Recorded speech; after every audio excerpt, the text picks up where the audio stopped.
Alloh taoloni hech kim ko'zi bilan ko'rishlikka qodir bo'lmaydi. Na bir maloikalar, na muqarrab farishtalar, na anbiyolar. Payg'ambarimiz sollallohu alayhi vasallam ana shu Me'roj kechasida, ana shu 7-osmonning ustida namozni 5 mahal farz ekanligini olib tushganida, Oysha onamiz so'raganki, "Ya Rasululloh, Robbingizni ko'rdingizmi?" deganida, "Hamma yo'q nur edi.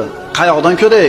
dedilar. Rasul aytadilar, "Uning hijobi nurdir. Agar uni ko'tarsa, Alloh taolo shu hijobini ko'tarsa, yuzining ulug'ligi, ya'ni go'zalligi uning nazari tushgan mahluqotlarni kuydirib yuboradi. Inson zoti, umuman mahluqot Alloh azza va jallani ko'rishga ojiz bo'ladi, ko'ra olmaydi.